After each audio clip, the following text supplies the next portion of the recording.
And if that wasn't enough, while the Crew Dragon was at the space station, Cassidy also conducted 4 spacewalks with Bob Behnken, spending a total of 23 hours and 37 minutes outside the vacuum of space, while the two replaced aging nickel-hydrogen batteries with new lithium-ion batteries.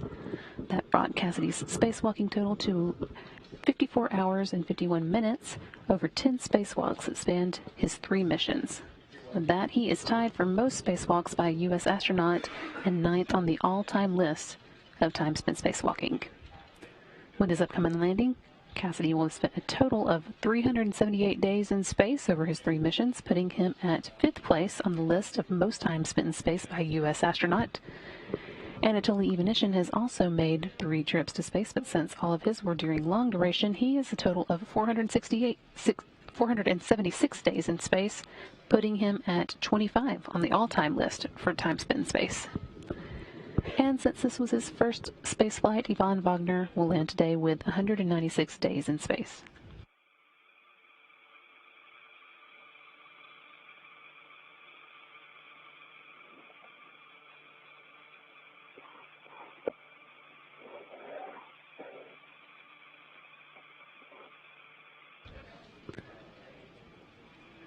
Cassidy, Ivanishin, and Wagner said goodbye to their crewmates Kate Rubin and Sergei Ryzhikov earlier today with a hatch closing at 3:24 p.m. Central Time.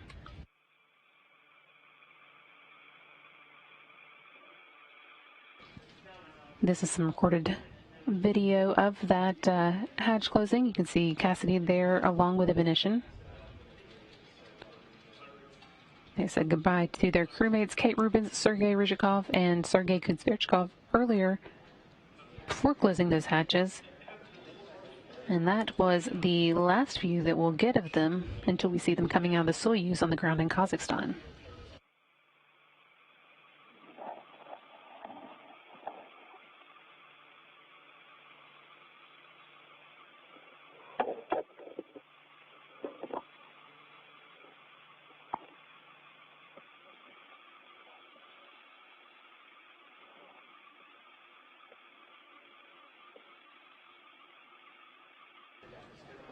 That again was hatch closing at 3:24, and since then, the Soyuz undocked from the International Space Station at 6:32 p.m. Central Time. Before doing that, they were able to get all the required leak checks and preparations done on time, and that set them on their way for today's 9:55 p.m. Central landing. They've since been moving into position about 20 miles away from the space station and are just about ready to go for the deorbit burn, which will take place at 9 p.m. Central, just 24 minutes from now.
Here in the International Space Station Flight Control Room, Flight Director Chris Edelin is leading the team here in Houston as they follow along in tonight's activities with European Space Agency astronaut Andreas Mogensen beside him at the Capcom capsule. And in Kazakhstan, a number of officials and vehicles are standing by in preparation for the landing. A total of 12 Mi-8 helicopters deployed to various sites across Kazakhstan for Soyuz landings. 8 are at the expected landing site southeast of Zhezkazgan, Kazakhstan, and 2 more will be ready about 250 miles away in the area where touchdown would take place if a ballistic entry occurred. The final 2 helicopters will loiter midway between the 2. We are not, of course, expecting a ballistic entry, but we do always prepare for one just in case we need to respond to it. So that is part of the standard plan. Also deployed for landing are 6 all-terrain vehicles and 3 Antonov airplanes that serve as flying command centers. They'll have direct communication with the crew and will relay those communications back to Moscow.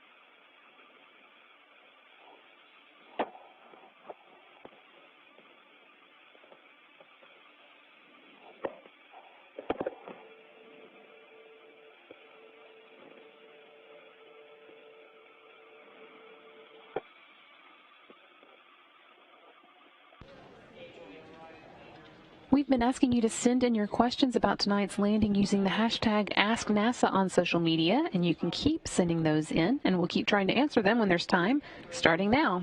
From Isabella, we received the question, what's the current weather at the landing site? Weather-wise, things are looking reasonably nice at the landing site. Temperatures today should be around 45 degrees Fahrenheit and breezy, so it will be cool, but not nearly as cold as it can be at Soyuz landings. They'll also have a few clouds at 5,000 feet, scattered clouds at 20,000 feet, and winds out of the west at 14 knots. Visibility should be 6 miles or more at the landing site by the time Soyuz arrives. But the crew won't actually spend too much time outside regardless. As soon as the helicopters with the landing team arrive at the landing site, they'll begin setting up a medical tent where the crew can work through their regular post-landing checkouts before boarding helicopters to Zhezkazgan, where they'll board airplanes to take them home.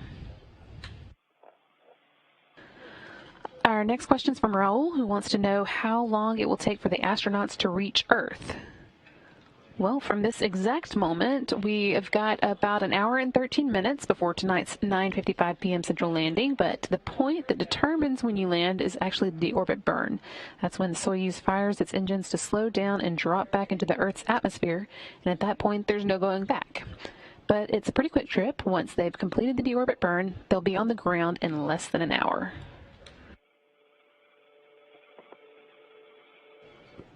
Next up is Lucy, who wants to know what happens to the rest of the Soyuz module after the descent module separates. Just 18 minutes after the deorbit burn starts, once the Soyuz is on its way back to Earth, the descent module is going to separate from the orbital module and the propulsion module, and the descent module lands back on the Earth with the astronauts inside. The other modules are left to burn up in the Earth's atmosphere. That is actually the fate of much of what is launched into space.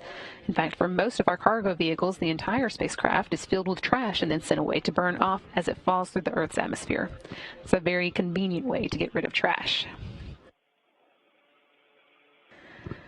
Scott has a question about Soyuz control. He wants to know if the crew would be able to handle the deorbit and landing procedures on their own without ground assistance if they lost communication with the ground. But actually, there's really very little for the ground or the crew to do. The vehicle does most of the work on its own because most of its actions are automated. But the things that the crew doesn't require, the things that the crew does do not require assistance from the ground. So the answer is yes. And one more from now, this one from Kristen, who wants to know how Chris Cassidy is going to be getting home after landing. This is actually the longer part of the trip for Cassidy. Once he finishes his initial checkouts at the landing site, he and his crewmates are going to be getting on helicopters to deliver them back to Jezkazgan, which is the nearest town, and there will be planes waiting for them there to take Anatoly Ivanishin and Ivan Wagner back to Russia, while Cassidy is brought back here to Johnson Space Center in Houston. And for Cassidy, that trip will take almost another day. So that is all for now, but keep sending in your questions, and we will keep trying to answer a few before we get done for the night. You can get yours to us on social media using the hashtag AskNASA.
We're now less than 15 minutes away from the Soyuz MS-16's deorbit burn. That's scheduled for 9 p.m. Central Time, when the Soyuz will be about 20 miles away from the space station. That burn is going to last 5 minutes and 20 seconds, during which the thrusters firing will act as a brake on the Soyuz vehicle while it's still 260 miles above the Earth, slowing it down by 128 meters per second, or 268 miles per hour, and dropping it out of orbit. You can see a graphic of how that will work here. Basically flips around, turns and fires its thrusters into the direction that it was traveling to slow it down and drop it out of orbit. About 23 minutes later, at 9:28 p.m., that's when the Soyuz is at an altitude of 87 miles above the Earth. The vehicle's computer will command the descent module of the Soyuz to separate from the rest of the spacecraft just above the first traces of the Earth's atmosphere. That's what you saw just there a minute ago. The orbital module on top, which is where the crew has a small amount of room to move around during its flight to the space station after launch, and the instrumentation and propulsion module on the bottom, which house the oxygen storage tanks, attitude control thrusters, avionics, and communications and control equipment. Those will all separate from the descent module in the middle where the crew is seated. The descent module contains personally contoured seats for the crew members used during launch, entry, and landing, as well as all the controls and displays needed for critical flight activities. It also has life support provisions, batteries for re-entry and landing, and parachutes and soft landing rocket engines to slow the vehicle just before touchdown. The orbital module and the instrumentation and propulsion module will burn up, as we mentioned earlier, in the Earth's atmosphere, while the descent module continues on with Cassidy, Evolution, Wagner inside. Then 3 minutes later, at 9:31 p.m., 60 miles or 316,000 feet above the Earth, the Soyuz will begin atmospheric re-entry. At that point, the descent module's computers will orient the capsule with its ablative heat shield pointing forward to protect it from the heat as it begins to fly through the Earth's atmosphere. And the crew will begin to feel the first effects of gravity again at that point. That's going to build through about 9:38 p.m. when they'll experience a maximum pressure, or G load, for the descent. That will probably briefly cause them to feel 4 to 5 times the force of gravity. Just 2 minutes later, 15 minutes before touchdown, when the Soyuz is 35,105 feet above the Earth and traveling at a speed of about 514 miles per hour, the Soyuz computers will command the first of a series of parachutes to deploy. 2 pilot parachutes will come first, one 6.7 square feet and one 48.4 square feet. And together, they'll drag out the drogue chute, a 258 square foot parachute that slows the Soyuz down to 178 miles per hour. Drogue chute also will create a gentle spin for the Soyuz as it dangles underneath, which will help stabilize the capsule in its final minutes before touchdown. Just before touchdown, that drogue chute will be jettisoned to make way for the deployment of the 3,281-foot main parachute. It continues slowing the capsule down to a speed of about 16 miles per hour. At first, the capsule hangs beneath it at a 30-degree angle to the horizon to help with aerodynamic stability, but after one of the 2 harnesses connecting the parachute to the capsule is severed, the Soyuz will right itself so that it's in a vertical position through touchdown. When the capsule is just 16,000 feet or 3 miles from the Earth's surface, the vehicle's heat shield will be jettisoned and any residual propellant will dissipate. Without the heat shield, the Soyuz altimeter, an instrument that measures altitude by bouncing signals to the ground and back to the Soyuz, will be exposed to the surface of the Earth, and it will be used to provide the capsule's computers updated information on altitude and rate of descent. At that point, the vehicle's computers will also arm the module's seat shock absorbers. When the Soyuz reaches an altitude of about 39 feet, the cockpit displays will tell Anatoly Ivanishin, who's the Soyuz commander, to prepare for the firing of the soft landing engines. Those are 6 solid propellant engines, and they actually will be fired just 3 feet above the ground and 2 seconds before touchdown, allowing the Soyuz to slow down to 5 feet per second, or about 3.5 miles per hour, for a landing at 9:55 p.m. Central Time, or 8:55 a.m. local time in Kazakhstan.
And we see the maneuver. Принято, есть разворот. Copy. We see the maneuver. And I am sending the T3 С9. set 3 command. At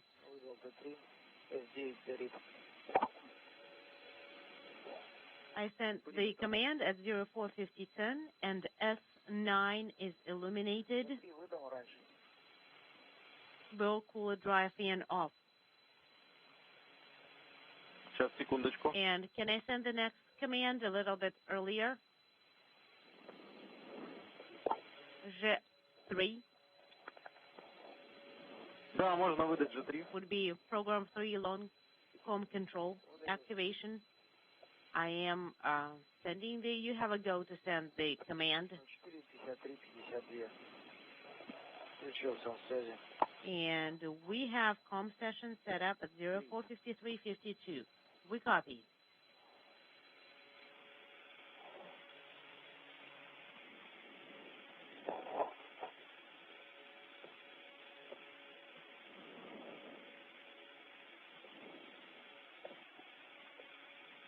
Иркуты, напоминаю. Иркуты, just a reminder. Ведем в формате отработанное время. Please Импульс. report the delta V and then the time of thruster activation and how long it worked for. How long was the burn? Okay, we copy, we remember.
Less than 5 minutes to go now before that 9 p.m. Central Time deorbit burn coming up. That's going to drop the Soyuz MS-16 out of the Earth's atmosphere and begin the journey home for the crew on board.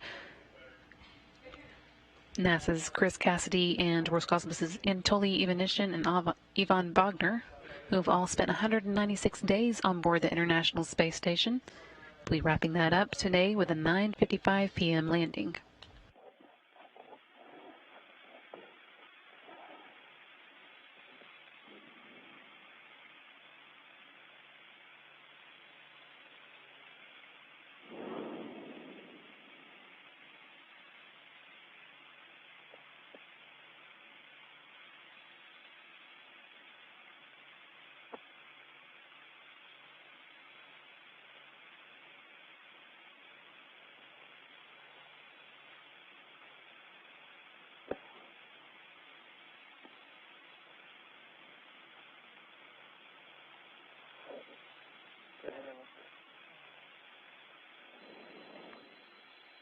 3 minuses.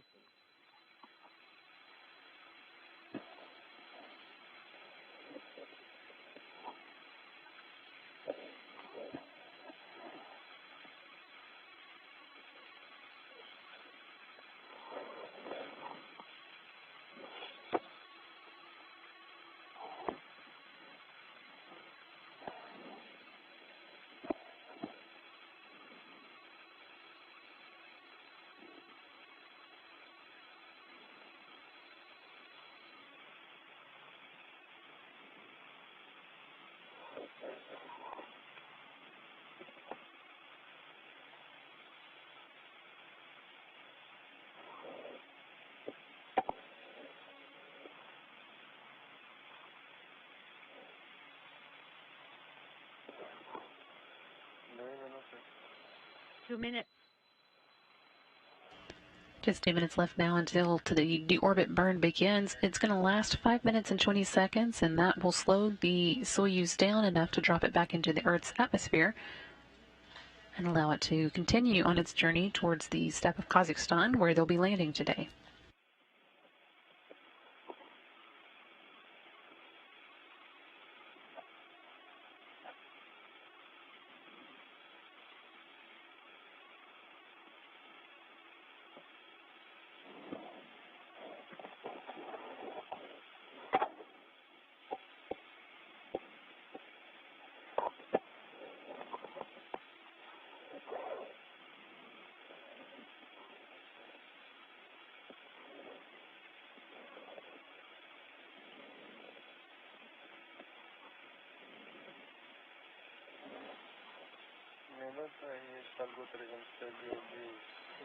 And 1 minute, we do confirm.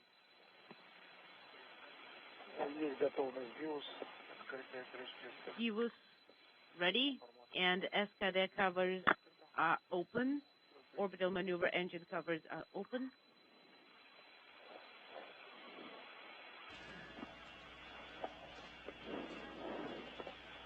Crew reporting all systems are ready for the deorbit burn to begin. That's less than 30 seconds away now. And again, that's going to last 5 minutes and 20 seconds.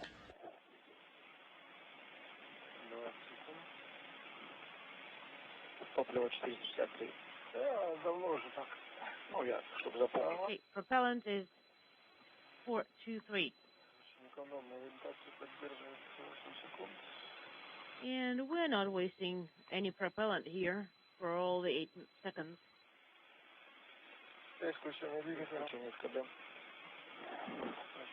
Принято. На форсунках 13 и 4. We have Burn has begun now. on the nozzles, thruster nozzles.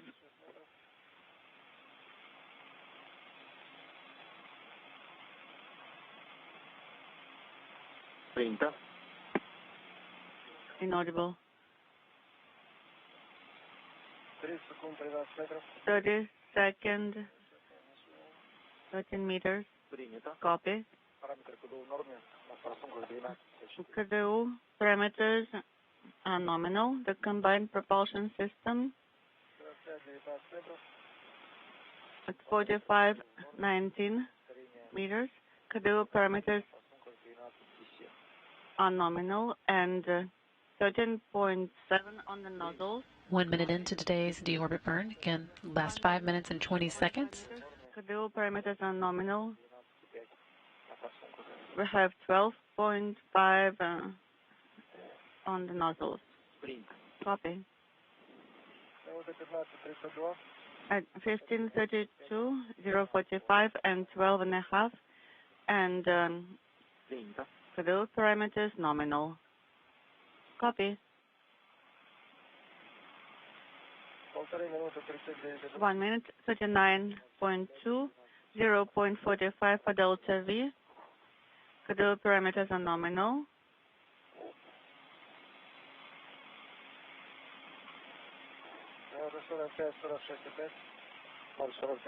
Zero 45 Delta V, 12.6 on the nozzles. KDU parameters are nominal. Copy. 2 minutes into the burn now. As you're hearing, everything continuing to look good. 2 minutes. 59 seconds. Schedule parameters are nominal. 045 for Delta V. Принято. And 12.6 on the nozzles.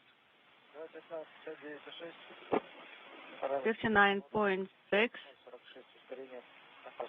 0.46, and Принято. 12.6.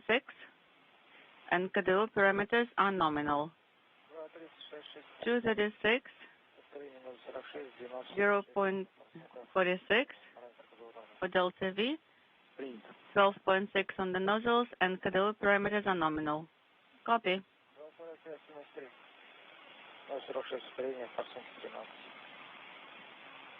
And next, 0.46, and for the Delta V, and 13 on the nozzles. Now 3 minutes into the dual orbit burn, about a minute and Принято. 2 minutes and 20 seconds left. And 0.46 for Delta V. Schedule parameters are nominal.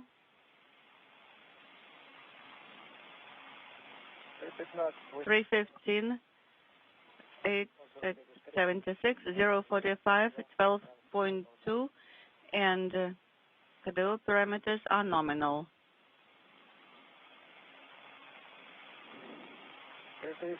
330, 94.1, 045, 12.8, and schedule parameters are nominal.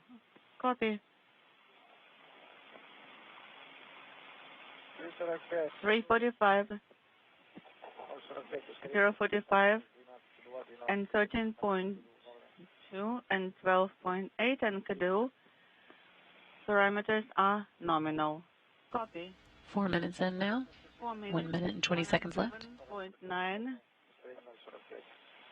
0.45 for Delta V. Принято. Copy.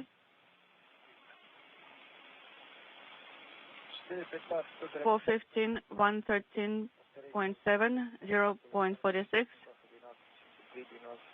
and 12.9. Принято. The parameters are nominal. Copy.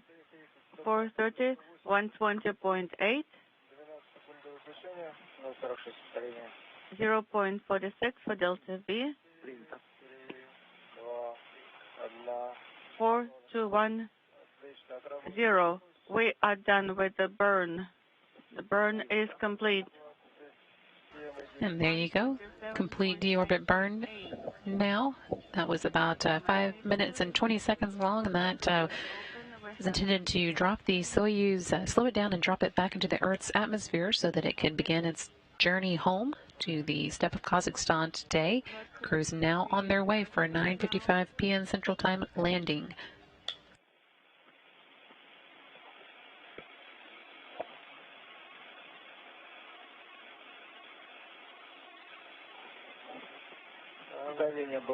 Bell pressure.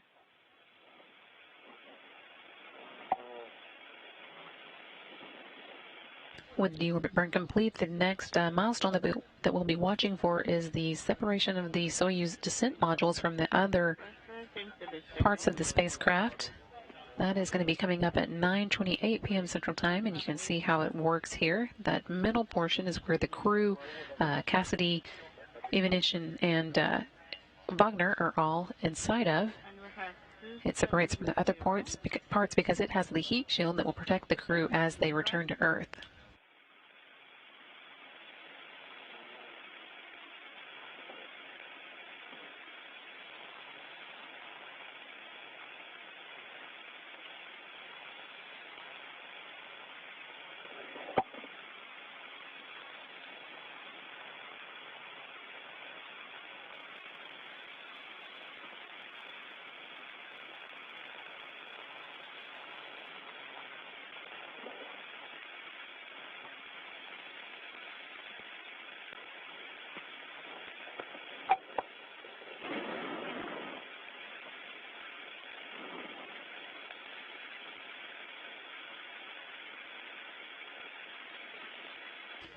Since we've got a little bit of time before the separation of the descent module occurs, we can take a few minutes out for some more questions being sent in by users on social media. If you have a question of your own, you can send it in using the hashtag AskNASA, and we will try and answer a few more before the night's over.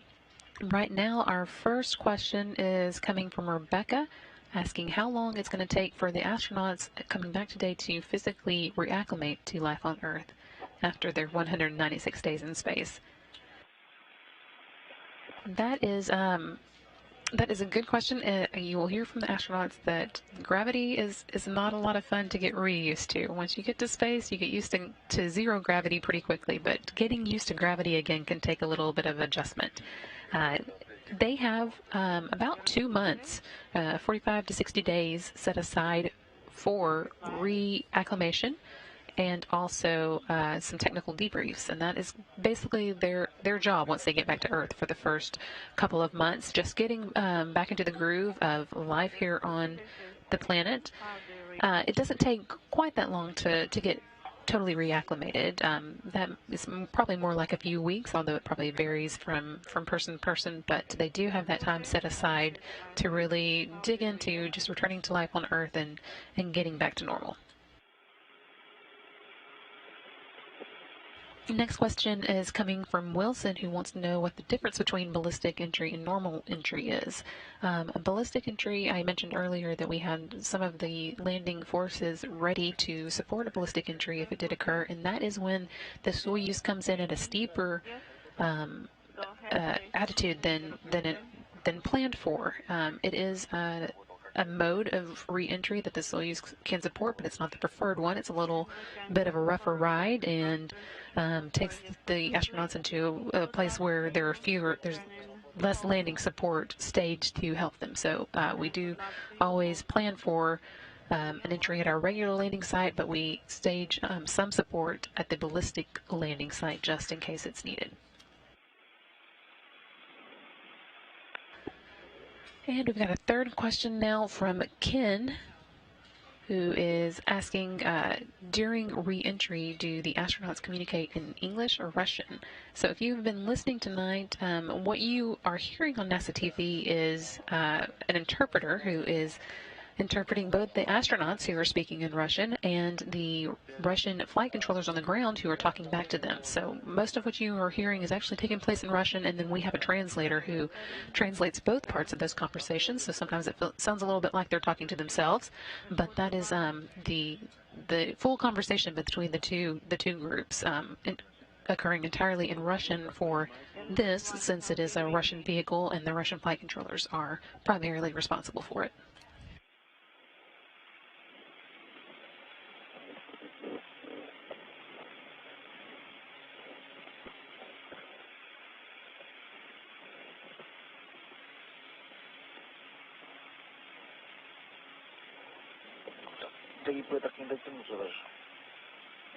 I cannot even reach like this. Иркуты, как нас слышно? Irkuti, how do you read us? We have interference. We can hardly copy you. Принято. Copy.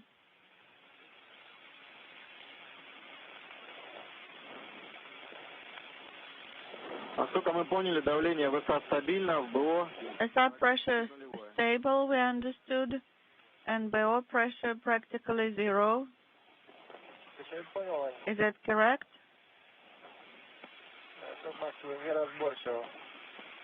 We did not copy. You're coming in garbled.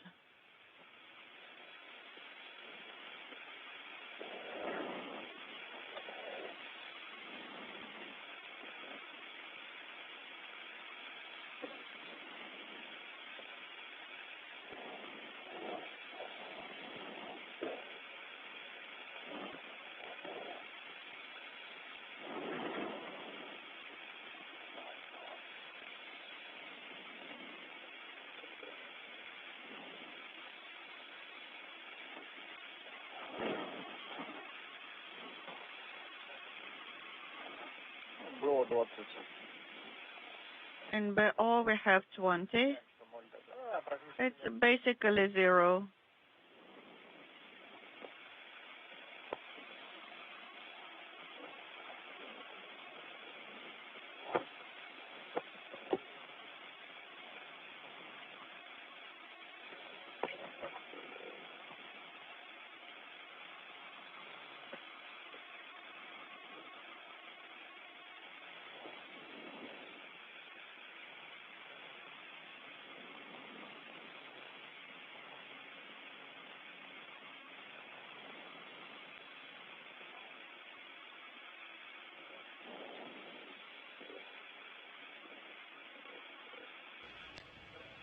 About 15 minutes now until we do hit that point, 9:28 p.m. when the Soyuz descent module separates from the other parts of the Soyuz.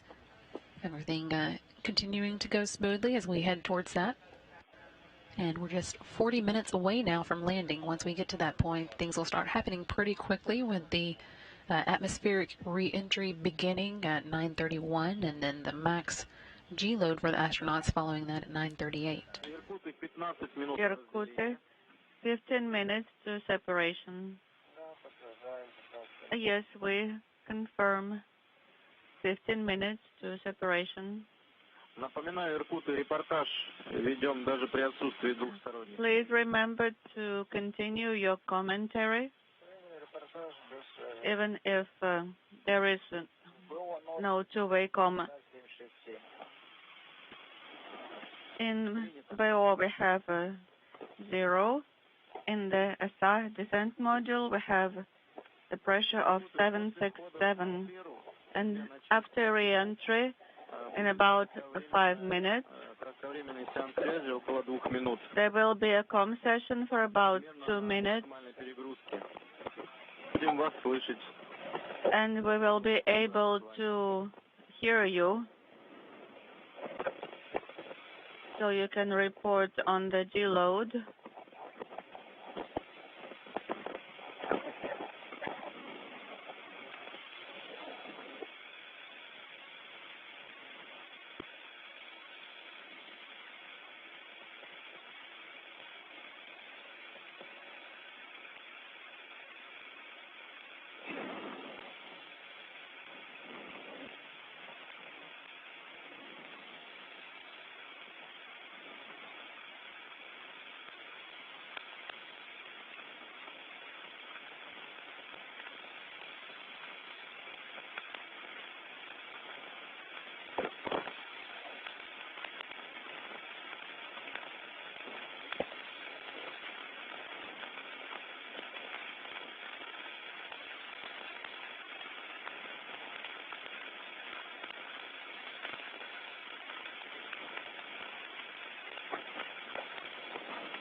Are you ready? Yes?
Иркуты 35 minutes left until today's landing, and just 10 minutes to go until we get to that 10 minutes to separation. that separation point that you just heard them talking about.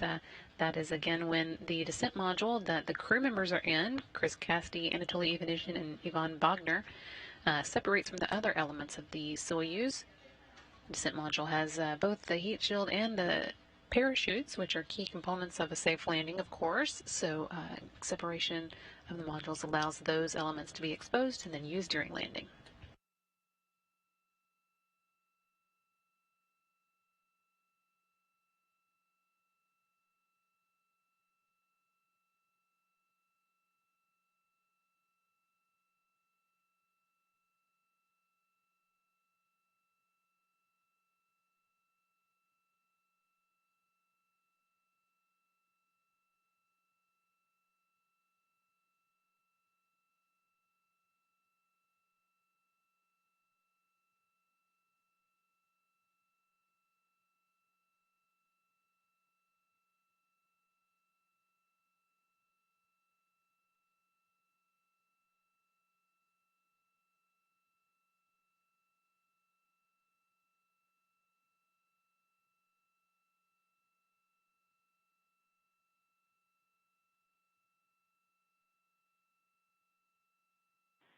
Good choice.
Иркуты до разделения. Irkutsk, Минут 6 minutes, 6,5. 6.5 minutes to separation. Закройте гермошлемы, включите Please close your visors, activate the rescue automated system, Также напоминаю о том, что надо отжать and release тангенты, отключить your передачу. PTTs, deactivate your transmitters, Тангенты без фиксатора. and then you have to talk to us by pushing the PTT button without securing it.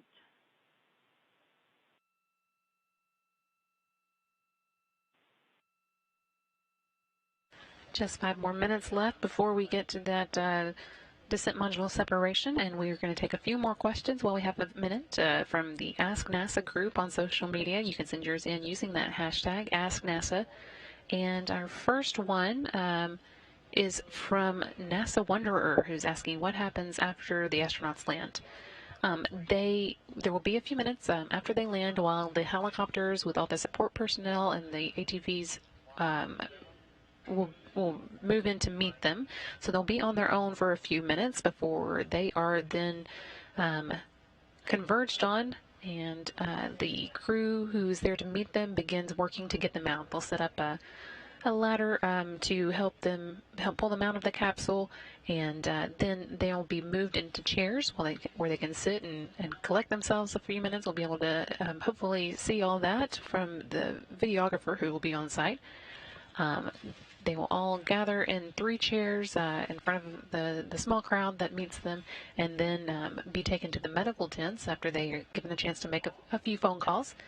And the medical tents will have a few checkups, and then they will go on the helicopters that met them there and move to Jessica's Gone, where planes will be waiting to meet them and take them to either Moscow or Houston as appropriate.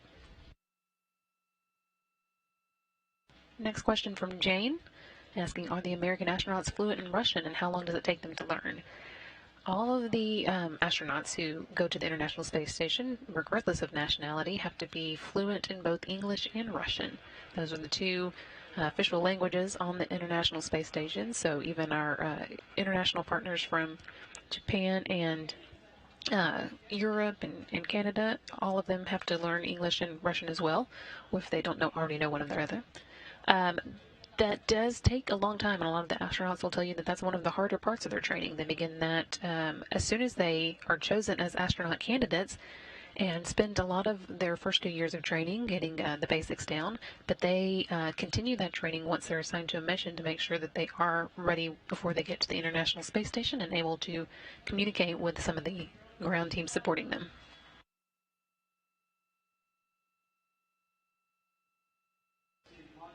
And finally, this one from Elizabeth, asking whether or not how many times the Soyuz capsules are reused. And the Soyuz is only used the one time. We do have some spacecraft that are reusable. Of course, the space shuttles were reused over and over, and now the SpaceX Crew Dragons are also going to be reused now that we are beginning to use them. But the Soyuz just the one time. That is all that we have time for now before the module separation begins, but you can go ahead and be pulling those in, sending those in to us using the hashtag AskNASA on social media.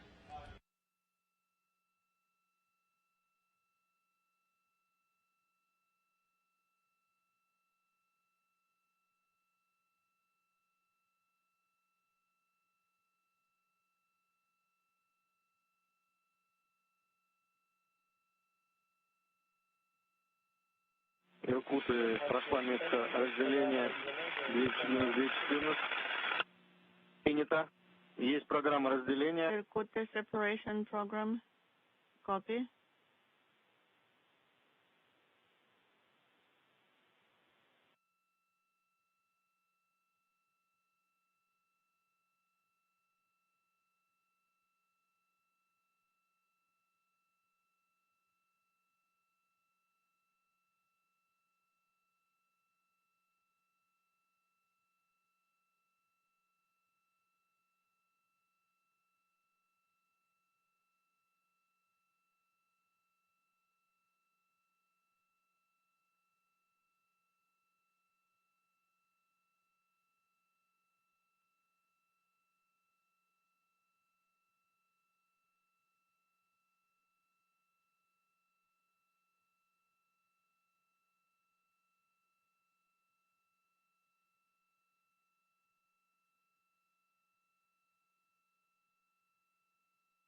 Иркуты, минута. Irkut 1 minute to separation.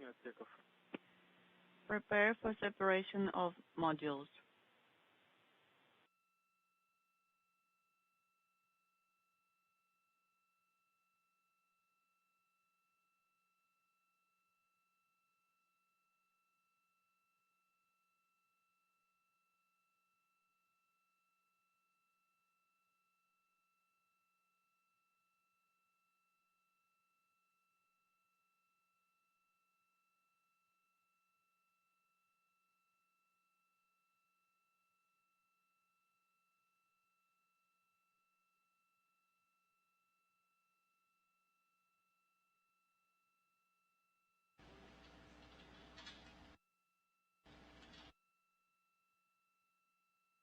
this point, the Soyuz descent module is separating from the orbital module and the instrumentation and propulsion module, while the vehicle is about 87 miles above the Earth. Orbital module and instrumentation and propulsion modules are going to burn up in the Earth's atmosphere, while the descent module with the crew inside goes on towards that landing site in Kazakhstan. And confirmation here on the ground that we did get module separation. Наблюдаем разделение. We see separation on our telemetry, Входа в атмосферу. and 2.5 minutes till atmospheric reentry. That next milestone coming up at 9:31 p.m. Central Time. By that point, the Soyuz will be 62 miles above the Earth, and that's when atmospheric entry begins. The crew will begin to feel the first effects of gravity since they left Earth 196 days ago.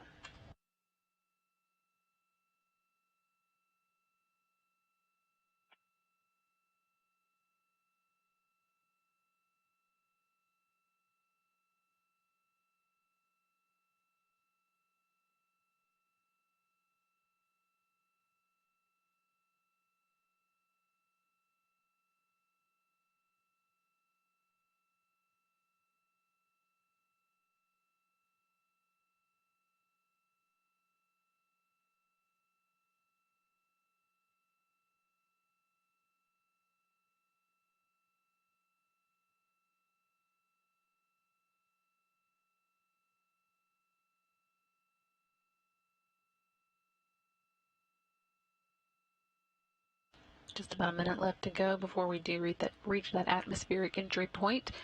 Meanwhile, the teams here on the ground are reporting that all the support teams are in place and will be ready when the Soyuz arrives back on Earth in Kazakhstan.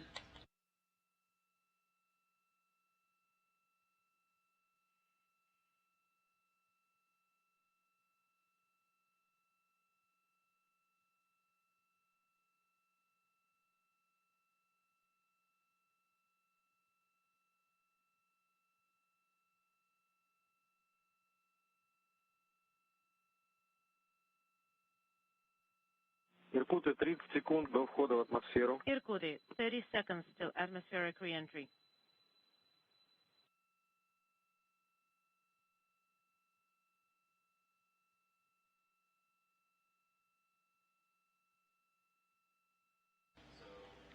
Now at that point where the Soyuz capsule is going to be experiencing the atmosphere again, this is when the crew will first begin feeling gravity again, 62 miles above the Earth. It's also when the descent module's computer will be orienting the capsule so that the heat shield is pointing forward, protecting it from the heat generated as it begins to experience the Earth's atmosphere.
Unintelligible.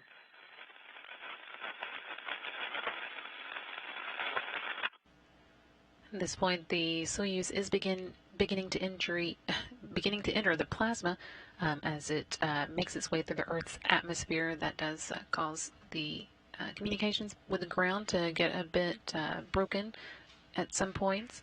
At this point, it's about 80 kilometers above the Earth, or 50 miles.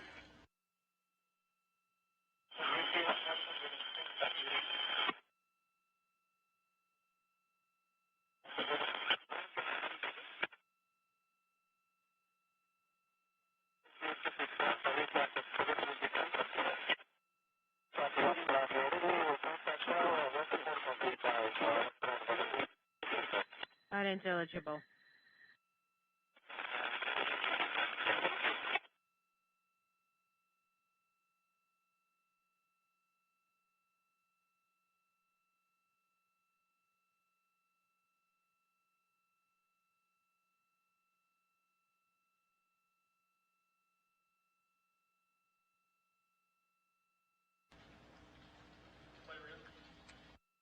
Still about 4 minutes before the Soyuz exits this area where it's going through plasma, as the Soyuz begins to experience Earth's atmosphere again, and the air around it heats up as it's moving through the atmosphere. That will end at about 9:38 p.m. Central Time. That's also when the crew will begin experiencing the heaviest G loads as they make their way back to Earth.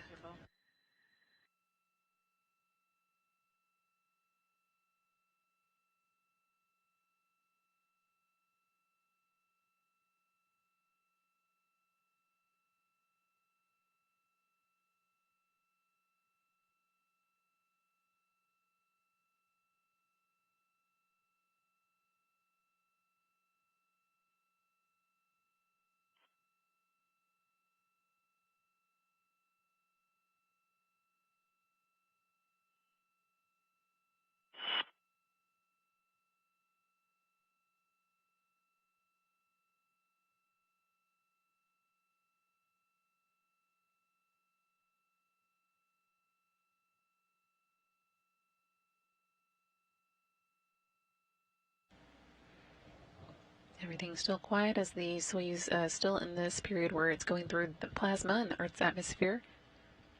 Just about 3 minutes left of this, but everything going as planned, heading towards that 9:55 p.m. Central Time landing in Kazakhstan, southeast of Jeskisca. On board, of course, Expedition 63 Commander Chris Cassidy and flight engineers Anatoly Ivanishin and Ivan Wagner, about to land back on Earth after 196 days in space.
Unintelligible.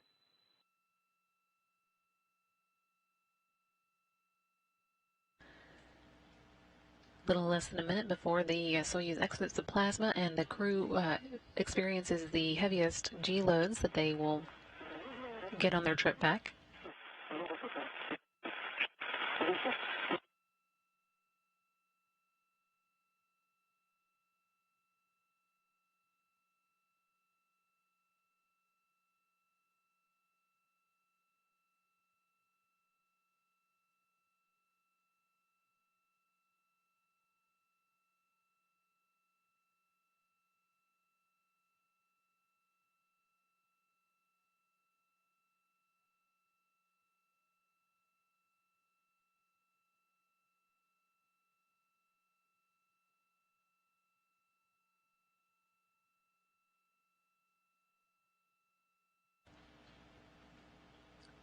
Soyuz MS-16 should be coming out of the plasma now. Again, the crew will be experiencing the highest G loads of their trip back to Earth, about 4 to 5 times what we experience in regular gravity on the ground.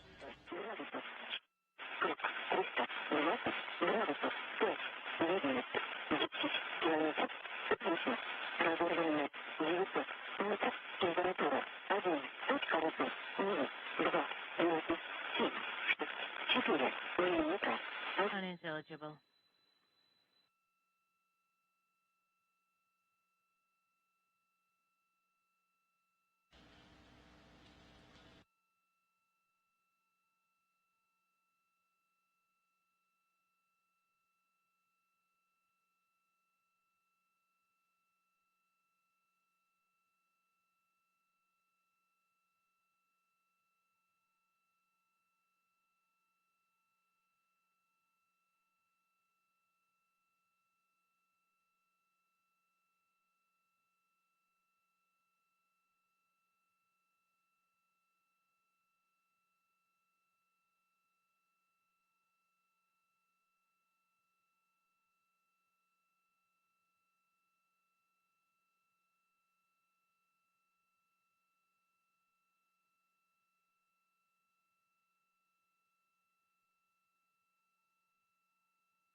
Just 15 minutes now until the Soyuz MS-16 touches down in Kazakhstan. At this point, they're about 35,105 feet above the Earth, traveling at a speed just under 514 miles per hour.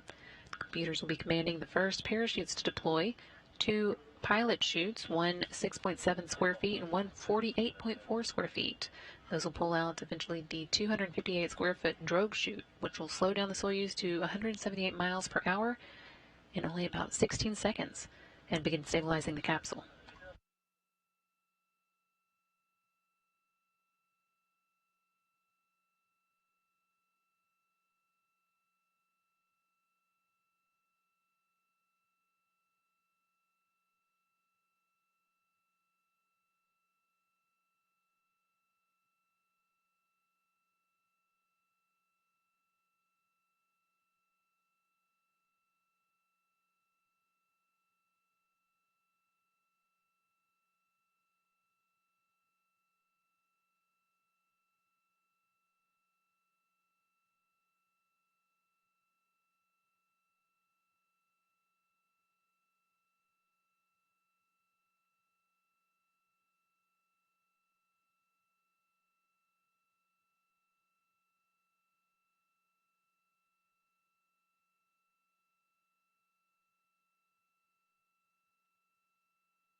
Less than 12 minutes to go now until the Soyuz MS-16 touchdown in Kazakhstan. That's coming up at 9:55 p.m. Central Time.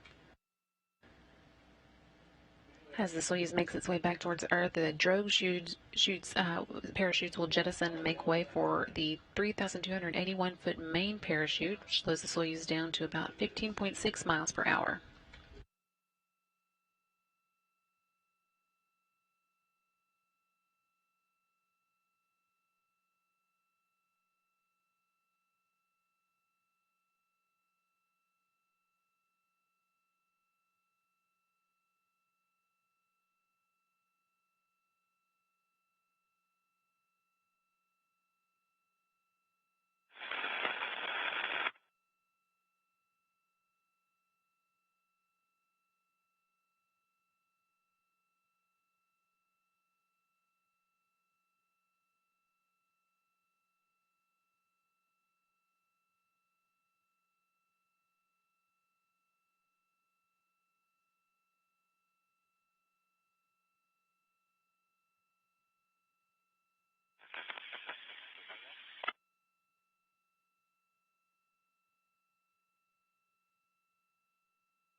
10 minutes now to go until today's 9:55 p.m. Central Time touchdown. You can hear that we're experiencing some bad audio right now, but waiting some confirmations from the teams at the landing site.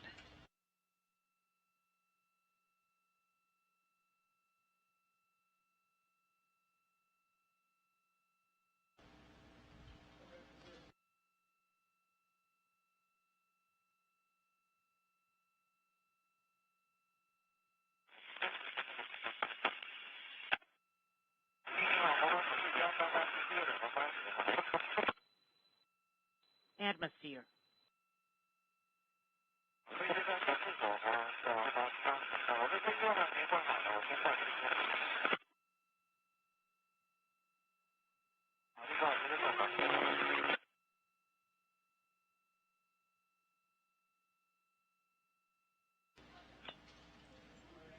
Nine minutes to go now. Hearing a little bit more audio. Hopefully that'll continue improving and we'll be able to get some additional updates. Again, we're heading towards that 9:55 p.m. Central Time landing.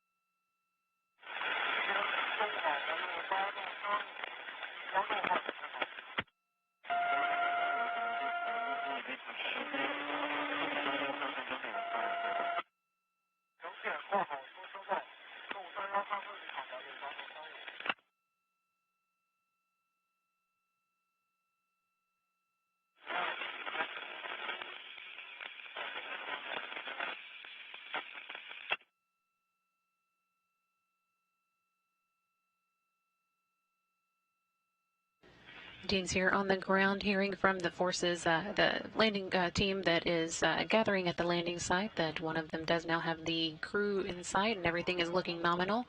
Just 7.5 minutes away from today's landing time.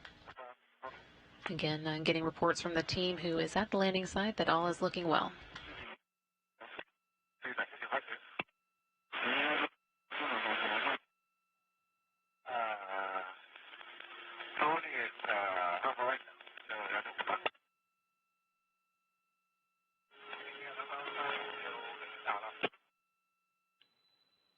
VHF-1 is unintelligible.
Six minutes now until today's landing time, 9:55 p.m. Central Time. As you can tell, we don't have great audio connections with the crew at the moment, and no video yet. So we are relying on reports from the landing team who is gathering at the landing site to let us know what's going on. They did report that all is nominal, looking well, as the crew makes its way down towards that landing site. We hope to get some video for you. We'll keep trying on that, and as soon as we have it, we'll be sure to share it.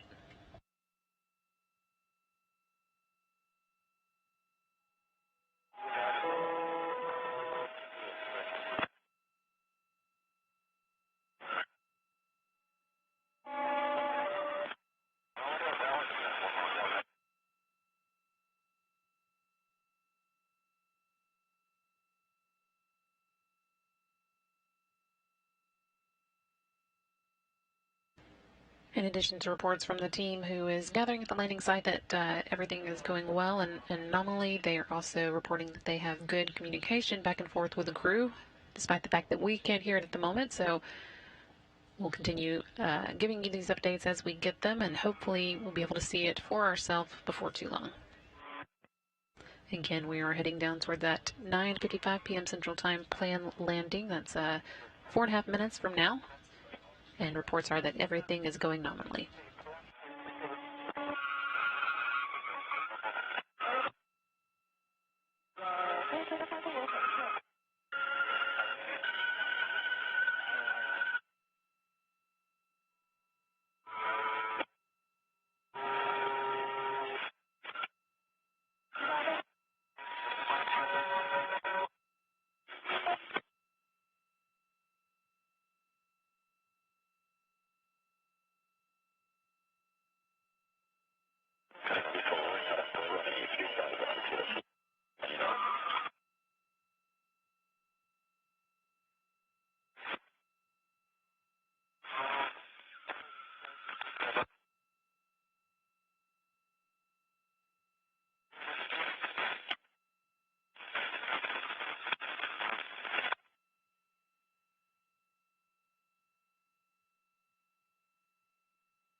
Three minutes left to go before today's touchdown. Again, although we don't have good communication with the crew here, we do have reports that the team on the ground has good communication with them and that everything looks nominal at this point.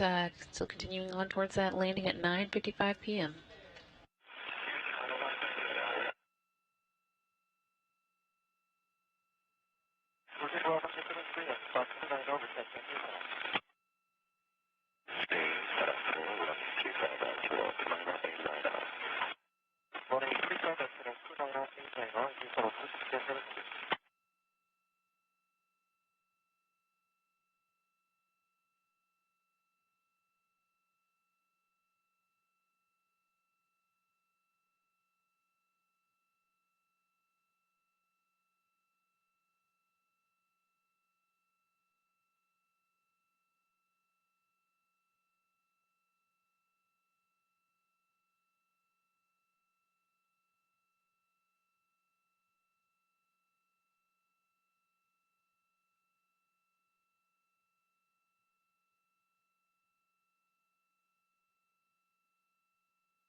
A minute and a half left to go until touchdown. We still don't have video from the landing site at this point, so we'll be waiting on confirmations from the team on the ground. We'll pass those on as soon as we do hear them, and if we are able to get video in the meantime, we will definitely put that out as well.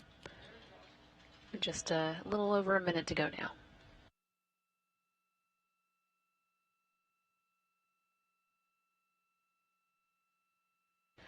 And there's the video we've been waiting on. Soyuz under its parachute making its way down for today's landing. That should be coming up very soon at this point.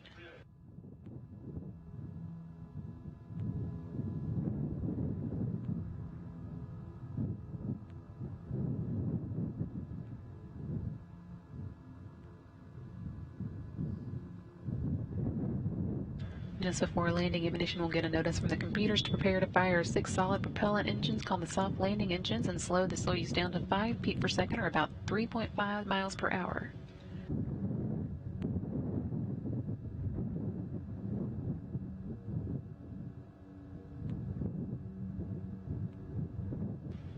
And you can see Soyuz has now touched down in Kazakhstan, 9:54 p.m. Central Time. After 196 days in space, 3,136 orbits, and 83 million miles, Chris Cassidy, Anatoly Ivanishin, and Ivan Bogner are home. Again, that landing coming at 9:54 p.m. Central Time, just a smidge early.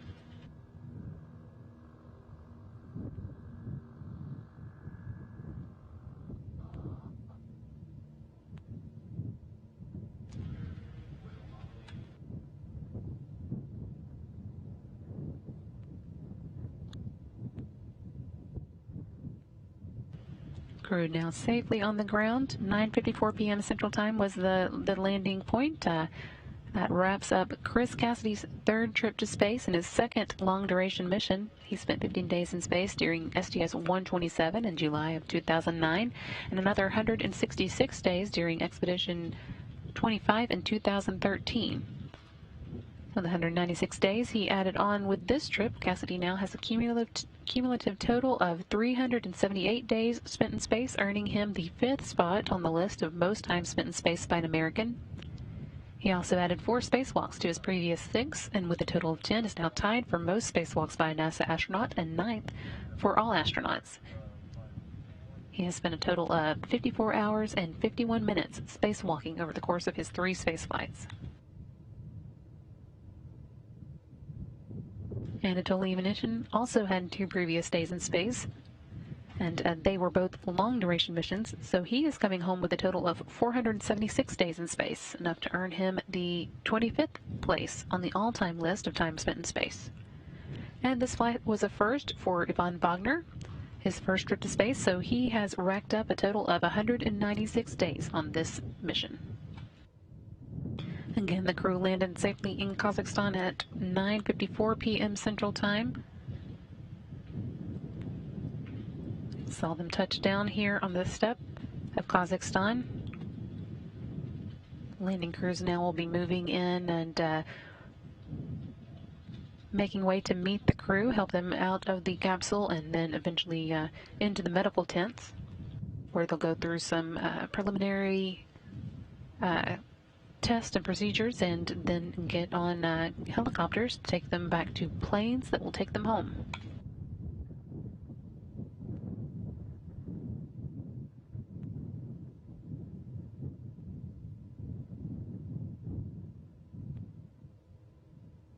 You can see some of the helicopters beginning to make their way to the landing site now. Total of 8 Mi-8 helicopters with television equipment and that inflatable medical tent, as well as a number of NASA representatives on their way.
Once again, the Soyuz MS-16 did touch down at 9:54 p.m. Central Time. That's 8:54 a.m. in Kazakhstan, where it landed. You can see the recovery team making its way to the landing spot. They'll begin landing and moving in to meet the crew, help them out of the capsule in the next few minutes. Once they do, hopefully we'll be able to get some video from the landing site.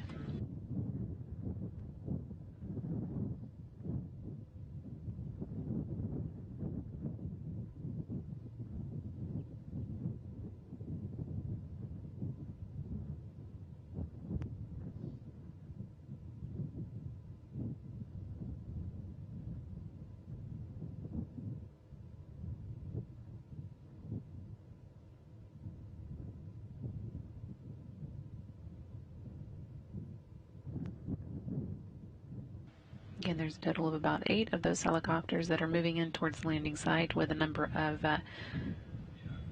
NASA and Roscosmos representatives on board to help with various aspects of the landing procedures. Once they do arrive, a portable medical tent will be set up near the capsule where the crew will be able to change out of their launch and entry suits. And then Russian technicians will open the Soyuz hatch and help the crew members out. Since they've been living in zero gravity for the past 196 days, they'll be feeling the effects of being back on the Earth's surface. And so they'll be seated in special reclining chairs near the capsule for some medical tests. As soon as those have wrapped up and the crew is ready to go, they'll be helped into helicopters for a flight back to a staging site in Zhezkazgan before boarding their planes and coming home to Houston or Moscow as appropriate.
Soyuz MS-16 and its 3 crew members have been on the ground for about 10 minutes now. Currently seeing a view of the steppe Kazakhstan in the early morning, southeast of Zhezkazgan.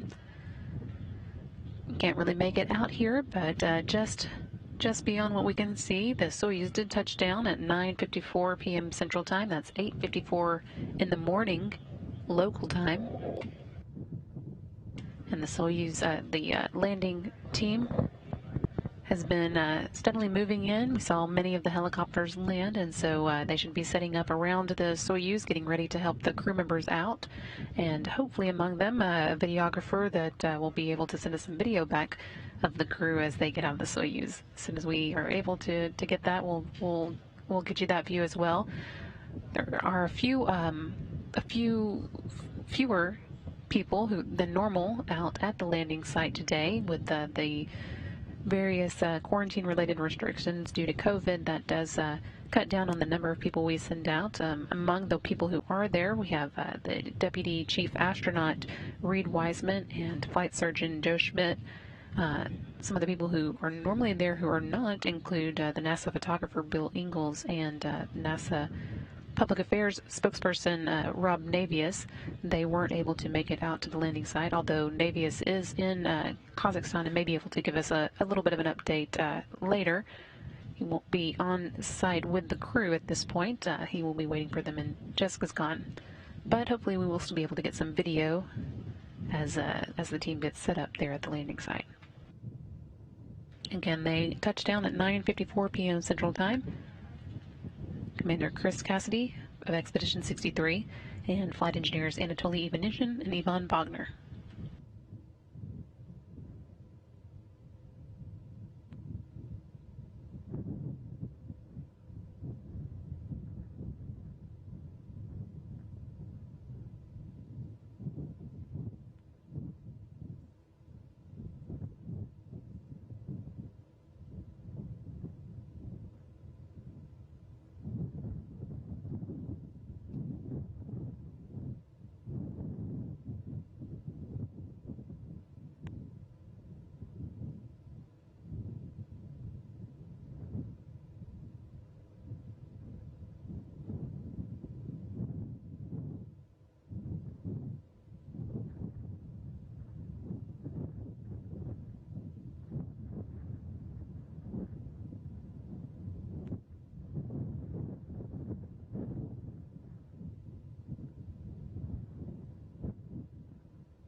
Teams here on the ground are getting reports from the team members at the landing site that the Soyuz MS-16 did land vertically. It can, of course, also land safely on its side, but in this case it landed upright. That will help the crew members get out in the normal fashion. And they also passed on that the crew is doing well, feeling good, and everything is looking nominal at that landing site.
We've been taking questions over the course of the night from social media using the hashtag AskNASA, and you can send in your own question if you'd like. We'll try and get a few more of them answered before we wrap up our coverage. While we are waiting for a closer view of the crew, we'll answer a couple of that have come in the last few minutes. First one coming from IDK, who is asking, why is the launch?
All right, another question coming in from social media. Again, send your own questions in using the hashtag AskNASA. This one coming from Maggie and asking, will the astronauts be able to see their families right away, or do they have to be in quarantine for a period of time?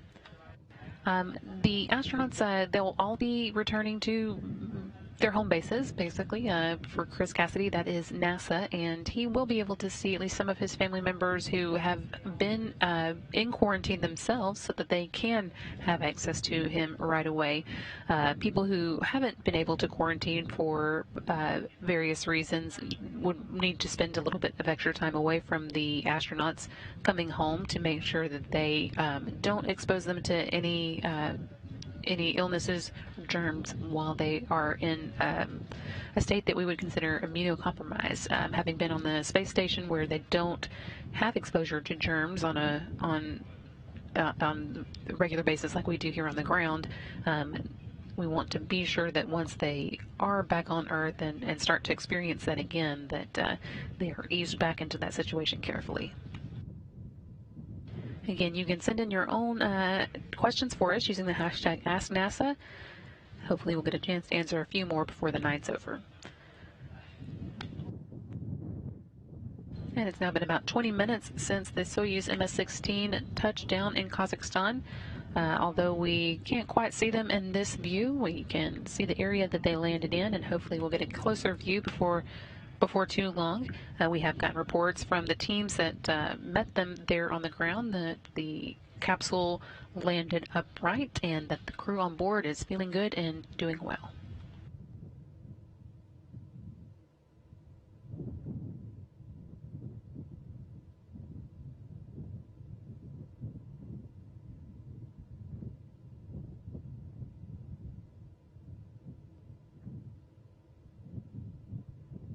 As I mentioned earlier, Public Affairs Specialist Rob Navius is in Kazakhstan, although he's not able to be at the landing site for this particular landing. We do have him on the phone, though, to give us a report from what he is hearing there in Jezkazgan. Rob, can you hear us?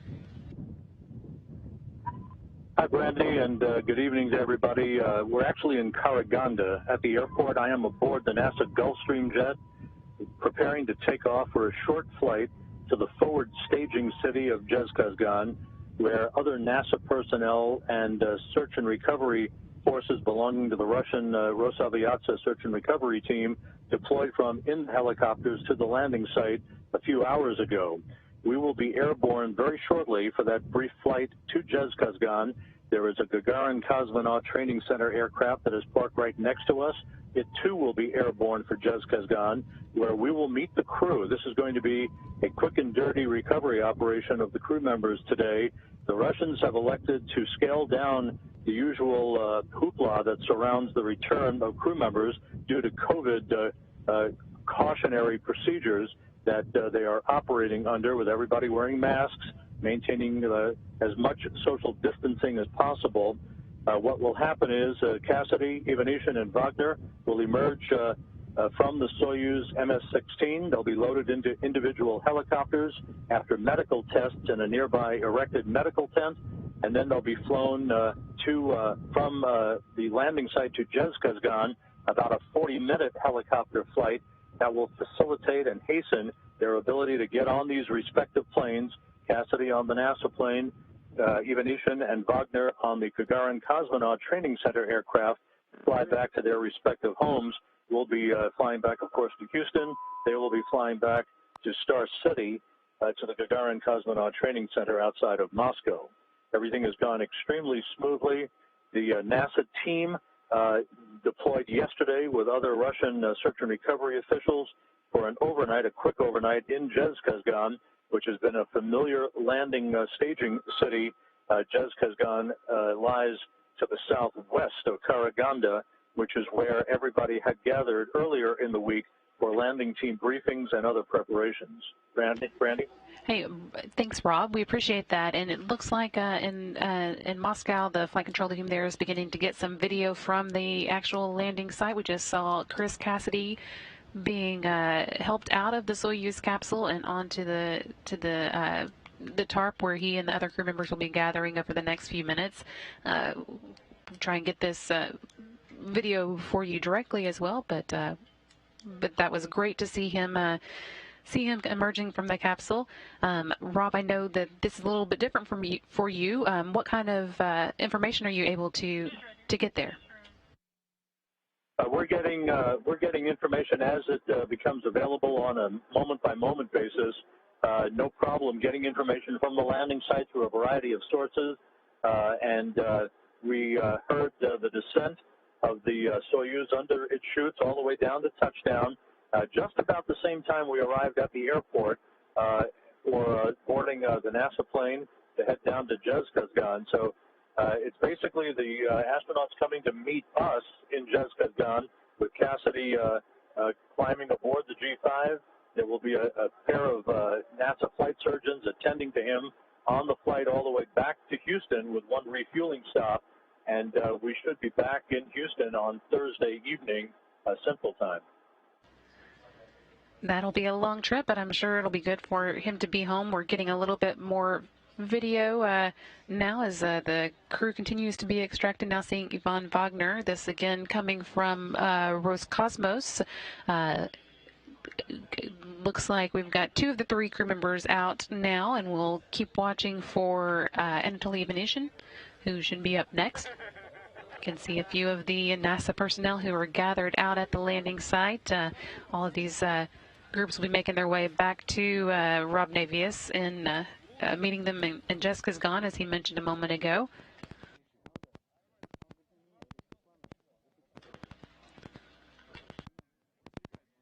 And there is Anatoly Ivanishin as well out of the capsule. All the crew members looking good. As you can see, as Rob mentioned, all of the people who are meeting them there wearing masks to help protect them, an additional layer of protection, and beyond the quarantine that these members of the landing team would have gone through as well.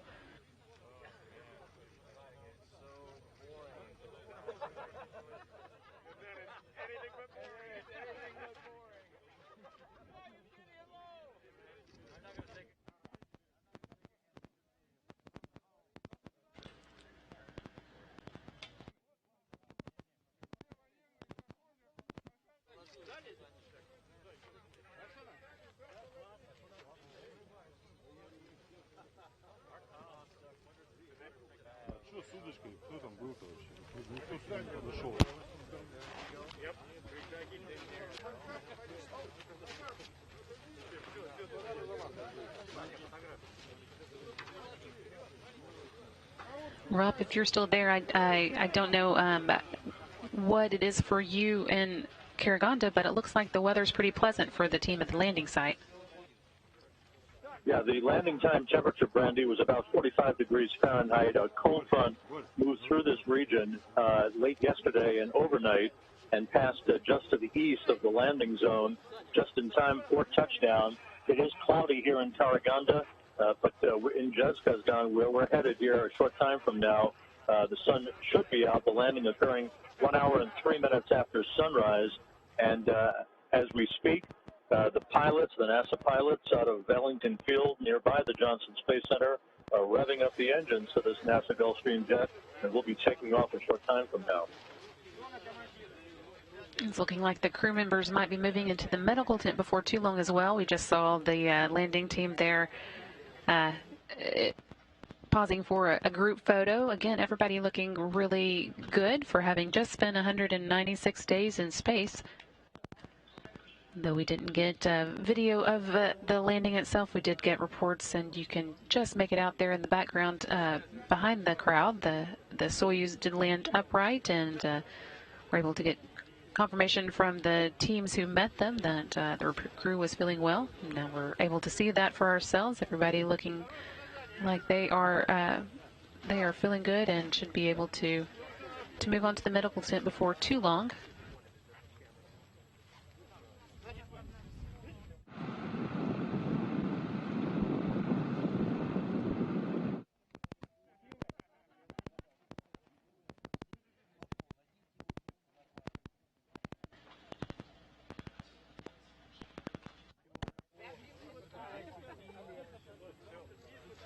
Rob, do you know if Cassidy has made any special request for food that the team members might have ready for him on the plane? That's a great question, Brandy, and actually, in true SEAL fashion, he made no request. He said whatever was on board would be just fine. As I mentioned, we will have one refueling stop en route to Houston, in which there'll be some catering of food for the passengers on board, including Cassidy. I think he's just happy to be home after 196 days in space. Seeing Anatoly Ivanishin right now, but yes, all the crew members are looking pretty happy to be home.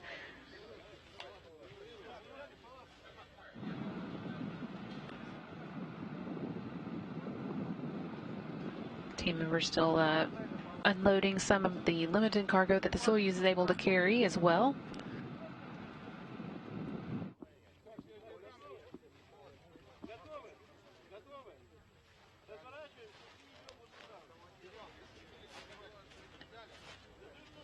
And Ivanishin there being the first to move off towards the medical tent.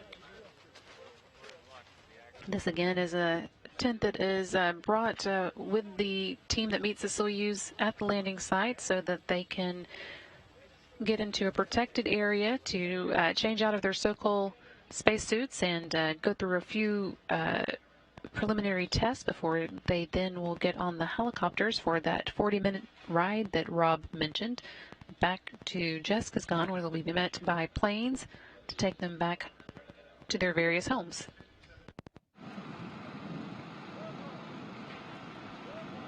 Ivanishin and Wagner both on their way now to the medical tent. You can see what that tent looks like in this view. Chris Cassidy, it looks like making a phone call back to home and now on his way to the tent as well. Crew members are carried in the chairs just to be extra safe and prevent any possibility of a trip as they are experiencing gravity again for the first time in 196 days.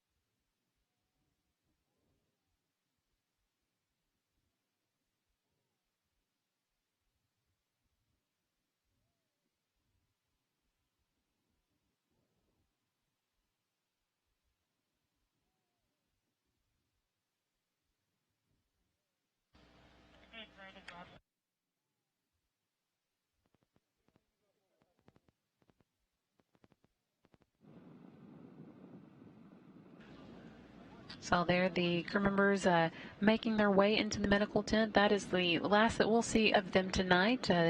Once again, today's landing wraps up a 196-day stay in space for the members of the Expedition 63 crew.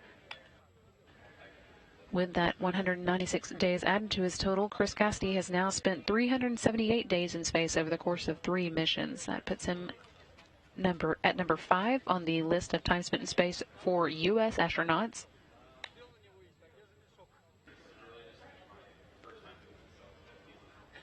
Anatoly Ivanishin, meanwhile, also having made 3 journeys to space now has a total of 476 days in space, landing him a spot on the all-time list at the 25th place.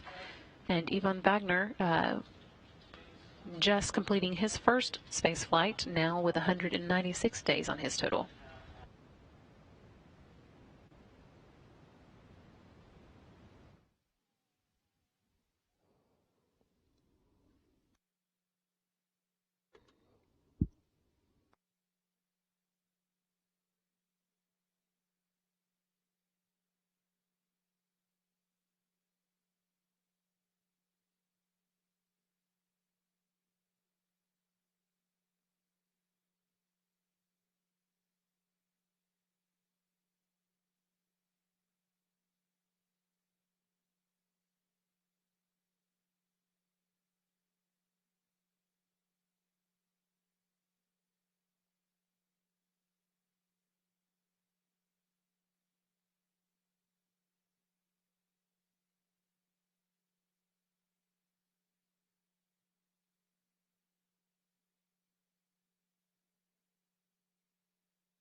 with the crew safely in the medical tent and undergoing the final preparations before they get on their helicopters that are the first leg of their journey back to their homes. We are ready to wrap up our coverage for the night. We have the crew again safely landing in Kazakhstan at 9:54 p.m. Central Time today. That's 8:54 a.m. in Kazakhstan. And now they will begin making their way back to Moscow and, in the case of Chris Cassidy, Houston. It's been a momentous night of coverage with the hatch closure and undocking, deorbit, and landing. So we will be recapping all of that for you in a video file that will be airing at 1 a.m. Central Time here on NASA TV. So if you haven't gotten enough yet, you can take a look at that a little later tonight. And with that, we are going to wrap up our coverage of the Expedition 63 landing in Kazakhstan. Again, Chris Cassidy, Anatoly Ivanishin, and Ivan Bogner now safely home after 196 days in space. Thanks so much for joining us. This is Mission Control Houston.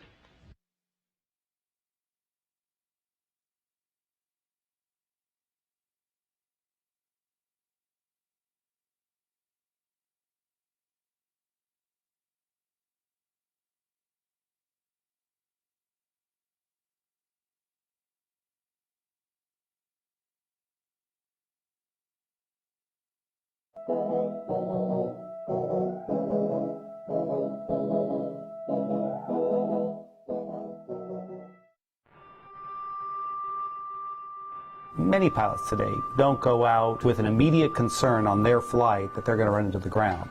There is a problem in aviation of controlled flight into terrain. Controlled flight into terrain is a case where you